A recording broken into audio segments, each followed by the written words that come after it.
Estamos, ¿no? ¿Grabando? ¿Sí? Sí, profe. Bien, perfecto.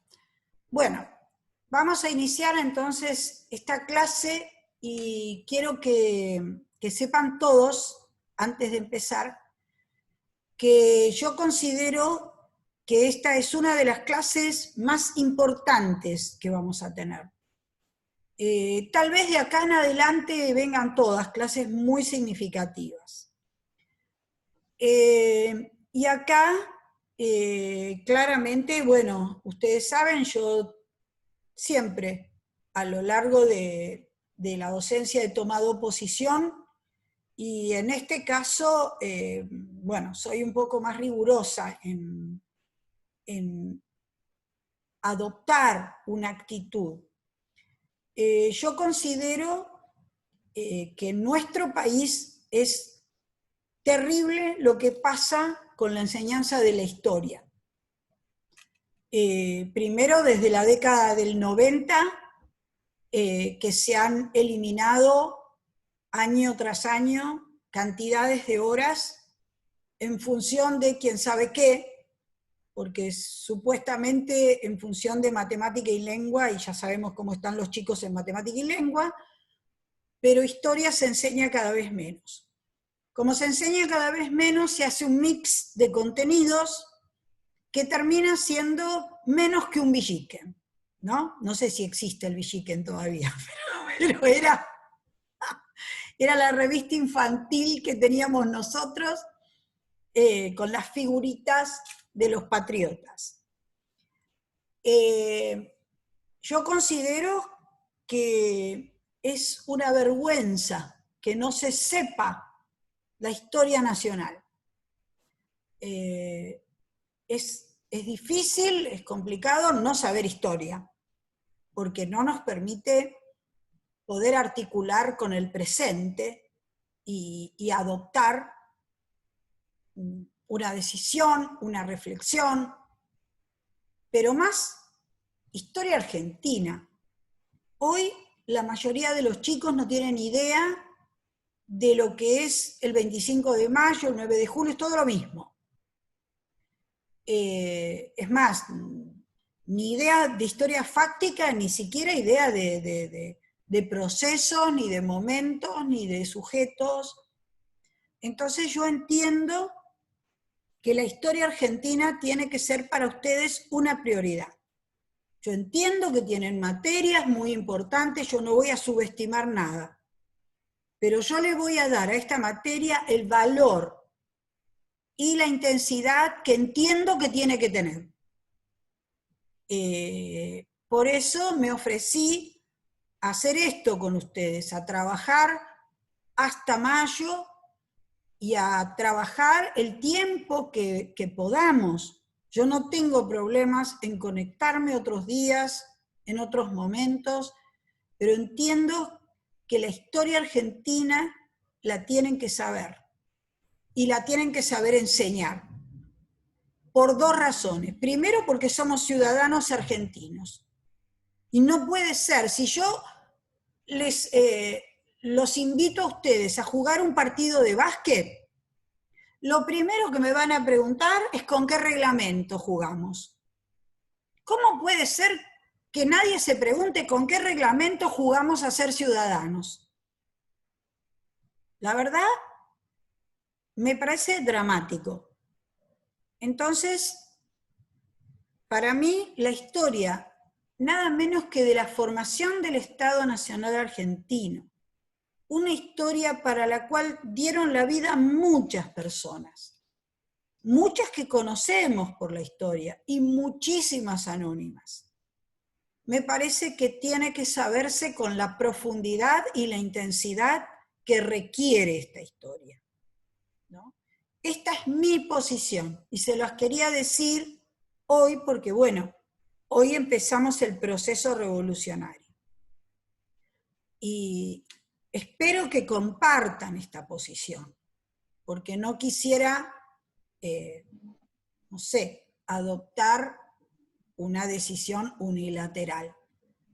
Pero me parece de verdad que es lo que corresponde. con este criterio, esto no miento, con este criterio yo me presenté en el concurso, y lo dije en el concurso, para que no hubiera ninguna duda al respecto de lo que yo pensaba hacer. ¿Mm? No sé si comparten esto, chicos. Yo, profe, en lo personal sí comparto lo que dice usted y creo que la cuestión de banalizar la historia, de reducirla a acontecimientos, no es un hecho inocente, sino que de algún modo está vinculado a los órdenes políticos contemporáneos de cada gobierno, Está bien, en donde... sí, yo eso comparto totalmente. Yo no vamos a hacer en este momento un análisis de las razones porque vamos a encontrar miles. Yo les pregunto No, digo, hacia adelante, ¿no? Hacia adelante. Ustedes comparten. para cerrar la idea, profe, que en sí las sociedades, cómo se dejó de lado las sociedades, o sea, cuando usted nos explicaba el año pasado todo lo que nos explicaba, y como lo está presentando en la materia ahora, la importante de las consecuencias en la sociedad no es un hombre solo que hizo una revolución, sino entender la trama de significado de toda una sociedad que lleva adelante. Y Exactamente. creo que eso es muy enriquecedor. Bien. ¿Alguien más? Chicos, ¿comparten esto? ¿No lo comparten? Díganme lo que piensan, porque yo también necesito de alguna manera un feedback, si no...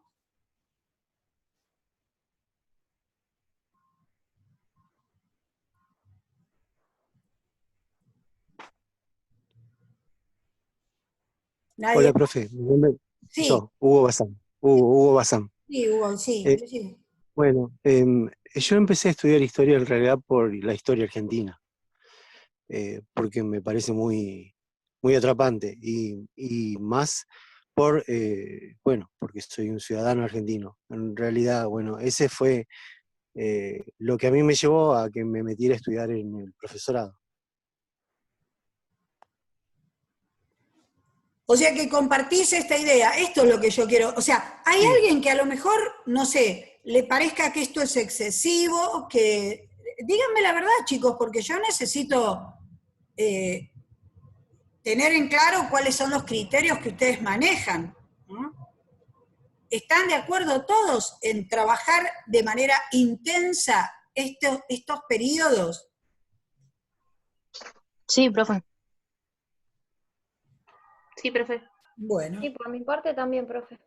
bueno, muy bien. Es Eh, un poco lo que todos queríamos, profe. Cuando nosotros escribimos las notas a la dirección para pedir la ayuda de un profe, por lo menos suplente, es porque queríamos aceptar esta responsabilidad de no pasar este año sin aprender, porque consideramos que es necesario y es profesional de nuestro lado aprender y sacar adelante la materia como sea, en la intensidad y en la responsabilidad. bueno, bueno, vamos adelante entonces. Yo les voy a colocar en el campus toda una actividad sobre este periodo y yo les busqué una serie de libros que yo los tengo en papel. Este es un libro viejo, es un libro de Alperín. Alperín es densísimo, es difícil leer Alperín, pero no se puede pasar por la historia argentina sin leer Alperín Dombey. Este es un libro que me lo bajó con suerte, me lo bajó Pablo, la verdad. Tuve la gran suerte de tener todo el material, o porque la verdad Pablo nos ha ayudado un montón, y también lo tuve ¿cómo se llama? De un referente mío de los equipos centrales cuando yo era ETR, que me compartió de manera generosa todo su material de la Universidad de San Andrés. Por eso yo tenía los textos en este momento de Leslie Bettel que les pasé, o los textos de documentos base o de Guerra Vilaboy. Todo ese material fue un material que este hombre de una forma generosa, justamente porque cree y comparte que el conocimiento se construye entre todos, me pasó todos esos libros. Entonces, este lo van a tener. completo. Este es un libro para completar fácticamente el periodo, ¿sí? Después tienen otro de Alperín, que es muy importante, también denso como el solo, que se llama Revolución y Guerra, que también lo tenemos digitalizado, lo van a tener allí. Y después tienen un librito más nuevo, que es el de Ternavasio, que este sí es un libro que van a poder trabajar con los chicos, ¿no? Este es un libro que claramente es un libro muy accesible para cuando tengan que escolarizar la materia, cuando tengan que hacer las prácticas o cuando tengan que trabajar con los chicos, ¿no? Porque una cosa es el saber académico y otra cosa es el saber escolar, que es el saber que ustedes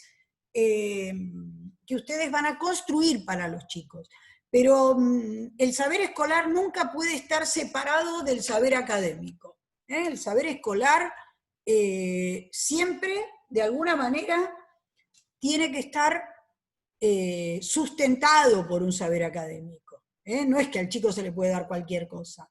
Lo que pasa es que, bueno, hay libros que son como mucho más densos y, bueno, tampoco lo pueden usar así de una porque tampoco sirve, porque si el chico no accede a él, tampoco sirve que se los den.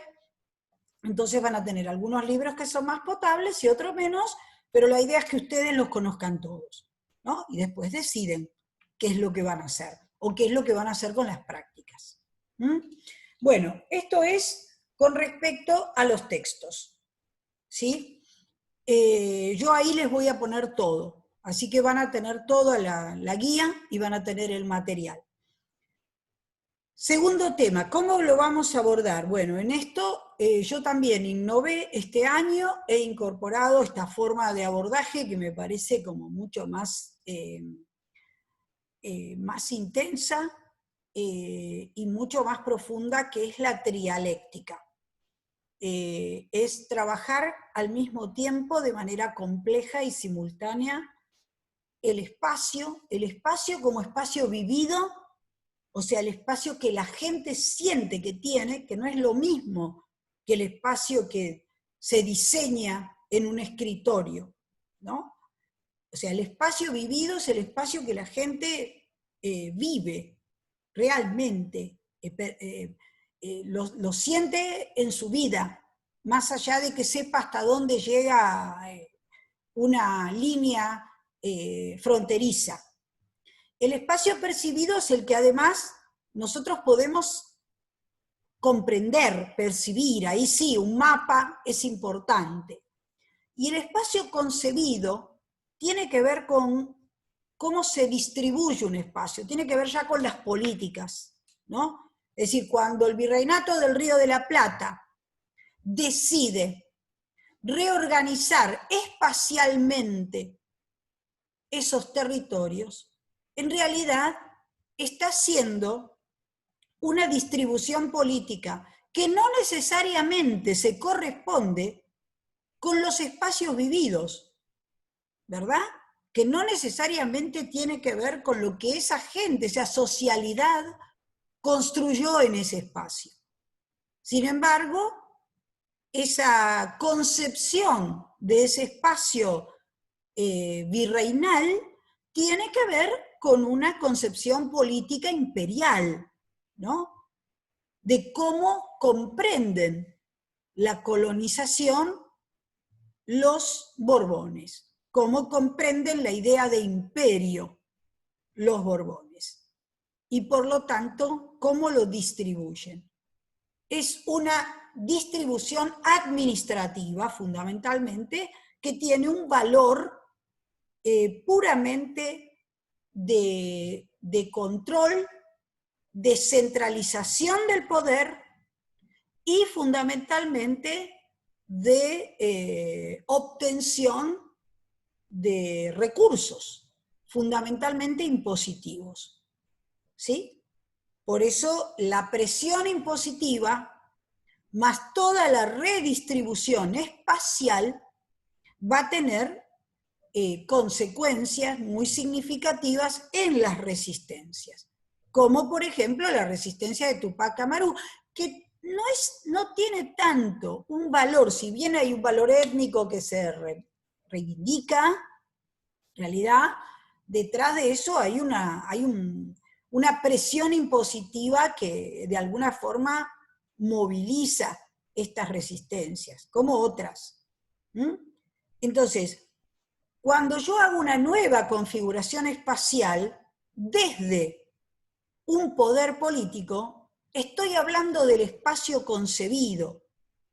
Pero esa persona que vivía en esos lugares tenía una dimensión del espacio muy diferente a la que a lo mejor el rey de España le quiso dar en la nueva administración. ¿Sí? No sé si entienden lo que digo. Este es el abordaje que estamos haciendo. Es decir, la conformación espacial, lo que pasa en el espacio, lo que le pasa a la sociedad con ese espacio y con las decisiones políticas que se toman que tienen que ver con la experiencia histórica. Es decir, ¿qué le pasa la experiencia a esa persona? ¿Qué le está pasando históricamente? ¿Sí? Este es el abordaje complejo que le vamos a dar a este periodo. Entonces, claramente, ¿por qué son importantes las reformas borbónicas?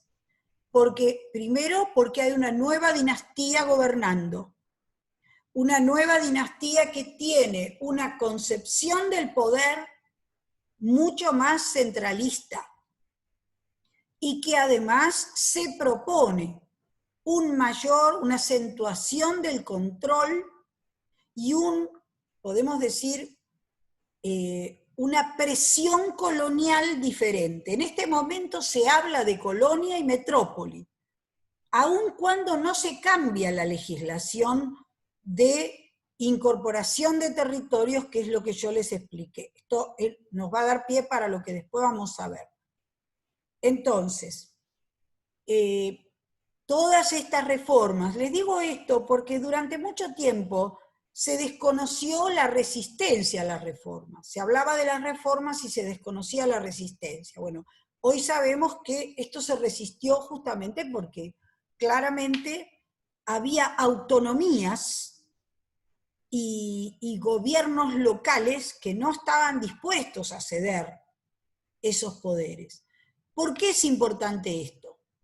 Porque cuando nosotros abordemos la década del 20 y nos vamos a introducir en las diferencias de la concepción de las formas de Estado, si va a ser centralista o va a ser descentralista, si va a ser unitario o va a ser federal, siempre vamos a tener que volver a esta construcción de la espacialidad, de la socialidad y de la historicidad en esta, Lynch la llama segunda conquista. En realidad, yo no creo que sea una segunda conquista, sino más bien es una manera diferente de diseñar estrategias para ejercer el poder.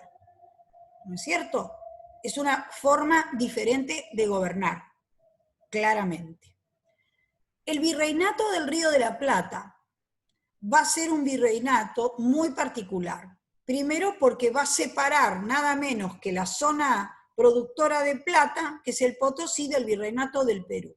Y no solo va a hacer eso.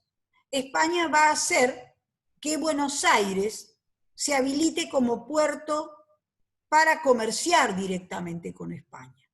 Esto es muy importante porque directamente la plata va a salir por el puerto de Buenos Aires. Antes salía por el puerto del Callao, y Buenos Aires todo lo que quería mandar lo mandaba por el puerto. O sea, no tenía libertad para comerciar directamente con España. Profe, ¿esto a cuántos años fue después de que funcionara el puerto de Buenos Aires como contrabando?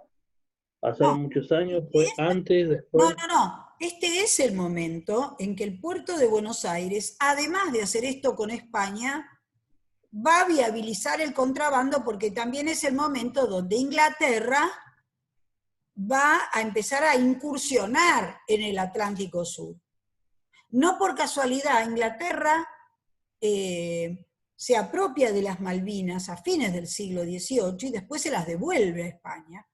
En el 64, 1764-65, hay toda una controversia, porque Inglaterra, de alguna manera, incursiona al Atlántico Sur con, digamos, con toda la producción ya de la revolución industrial en marcha y con precios mucho más ventajosos para el contrabando. Este es el problema del monopolio. Entonces, antes tampoco tenían posibilidades de contrabandear demasiado. Bueno, hay un momento que es el Tratado de Utrecht, que es el del 14, 1714, que le permite la entrada de negros. Y ahí entonces, bueno, ya de alguna manera, asiento de negros se dice, entonces de alguna manera ya se empiezan a traer productos, pero en realidad el contrabando es viable a partir de la segunda mitad del siglo XVIII, que es cuando los productos de la revolución industrial van a ser distribuidos y se van a buscar otros mercados, mucho más cuando Napoleón le bloquea el puerto, por eso las invasiones inglesas, es necesario obtener otros mercados.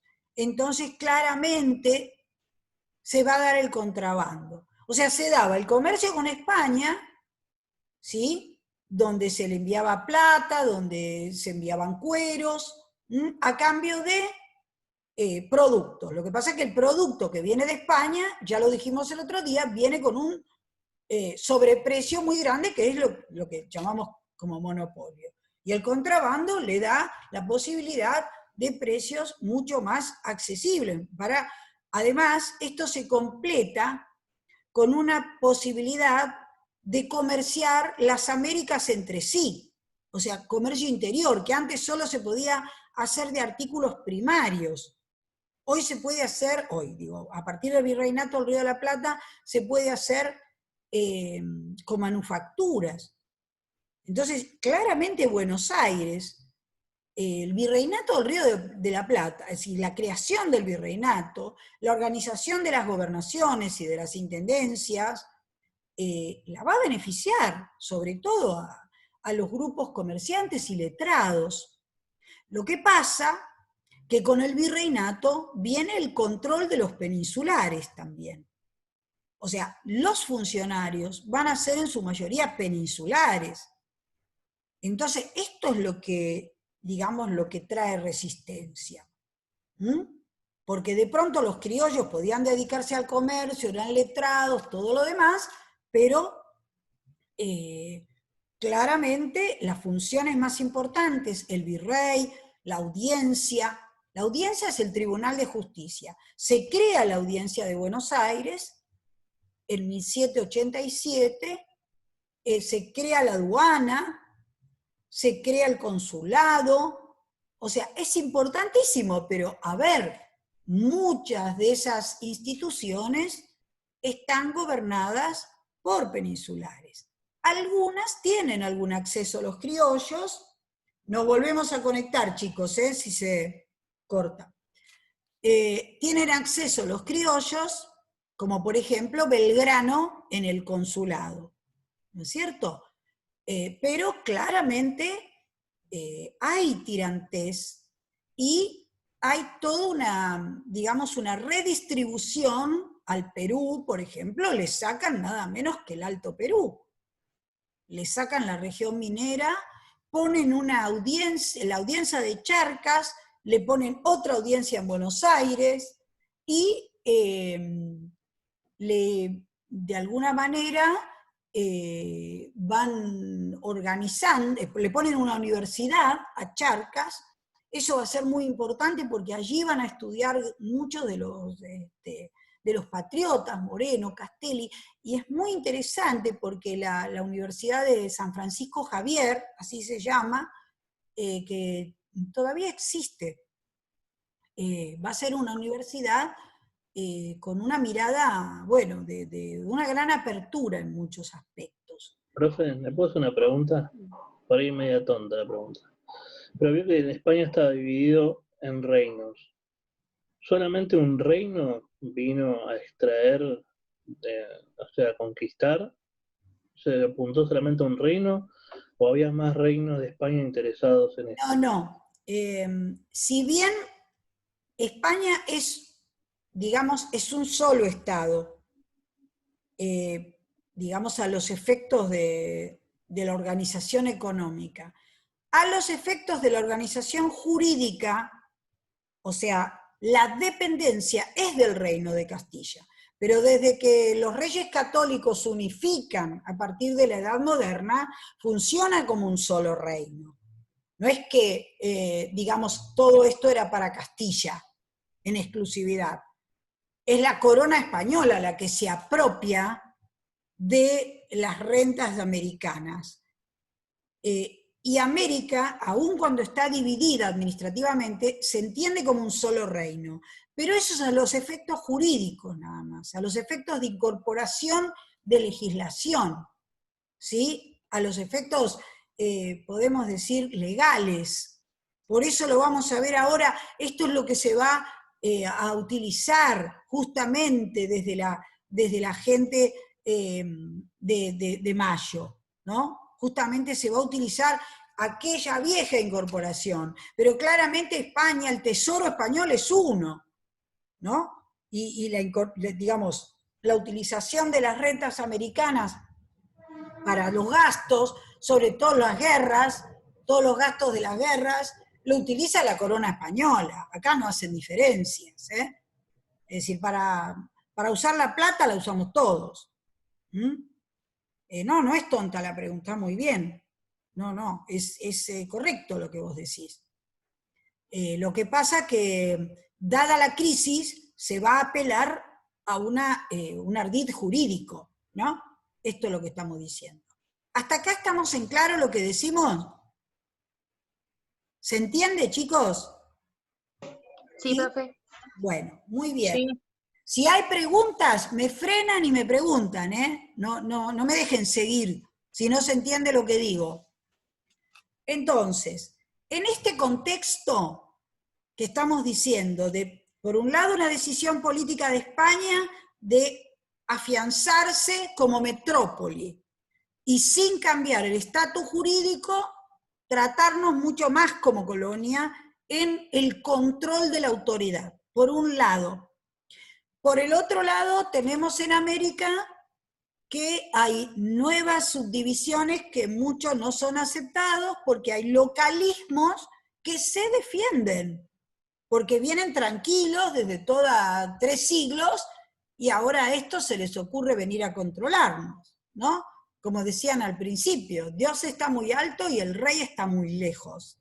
Ese era el lema de las autoridades de las provincias o de las ciudades más retiradas que no tenían tanto control. Yo no sé si lo dije, la audiencia son los tribunales judiciales. La audiencia y el virrey siempre estuvieron en manos de peninsulares. Por eso, cuando se da la revolución, la audiencia claramente está en contra de la revolución. La audiencia es uno de los centros de poder contrarrevolucionarios. Eso es importante. Entonces, vienen las invasiones inglesas demuestran que la metrópoli no cumple con su función, porque supuestamente la metrópoli, además de entregarnos la fe católica y de civilizarnos, ¿no?, tenía la función de proteger a sus territorios coloniales. Bueno, claramente tampoco lo hizo, ¿no? Porque en las invasiones inglesas, las dos dieron muestras de que la defensa se hizo desde el mismo lugar, desde el mismo virreinato, con gente criolla. Incluso el virrey da muestra de que no tiene ni la menor intención de ejercer esa defensa, hasta tal punto que el virrey va a ser depuesto. La primera deposición del virrey se da en este momento con Sobremonte, que queda Liniers. Y otra cosa de las invasiones inglesas que demostraron, además de esta falta de protección, es muy importante, demostraron que éramos capaces de poder valernos ante nada menos que una potencia imperial como era Inglaterra, y por otro lado dio muestras de que podían organizar milicias separadas del gobierno, del poder español. Milicias que, fíjense qué interesante, chicos, las milicias se elegían, los jefes los elegía la tropa, y a los comandantes, que eran, digamos, de los sectores más de la élite, los elegían los jefes. O sea que las milicias tenían un nivel de lealtad muy importante, y eso se tuvo durante muchísimos años. Esto era importantísimo. Y en las milicias se van a incorporar negros, se van a incorporar indios, o sea, de alguna manera eso va a tener que ver con la libertad, con la socialidad, con el cambio social de muchas de estas personas. Entonces, ¿y no hubo nadie a favor, profe, de los ingleses? ¿No hubo algún representante que diga, bueno... Seguramente habrá habido algunos comerciantes, pero no fueron, no era lo que los ingleses esperaban. No fue lo que los ingleses esperaban. Probablemente porque, como dijo Belgrano, el amo viejo o ninguno, o sea, ya estaban pensando en otra cosa, ¿no? O porque, digamos, no se dieron las circunstancias de esa forma. Pero realmente no se conoce que haya habido gente, por lo menos que haya defendido abiertamente la causa de los ingleses. De hecho, la población se manifestó espontáneamente en contra.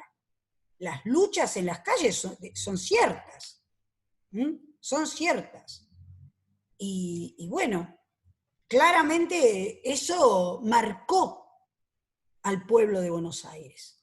Lo marcó. Después vamos a hablar de la palabra pueblo, pero bueno, por lo menos a los habitantes, vamos a decir, para no utilizar una terminología que puede darse a confusión. O sea, los habitantes de Buenos Aires fue un hecho muy trascendente.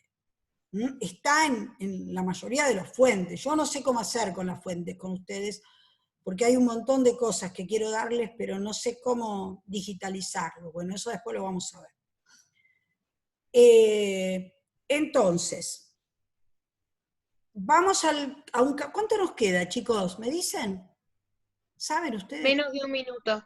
Menos de un minuto. Bueno, entonces vamos a hacer lo siguiente, porque voy a empezar a hablar de algo muy importante, que es la crisis de acefalía. La vamos a llamar así, la crisis de acefalía, que va a ser el momento en que Fernando, o sea, primero abdica Carlos, después en nombre de Fernando, después Fernando renuncia, esto es una farsa, ¿no? Algunos la llaman la farsa de Bayonas.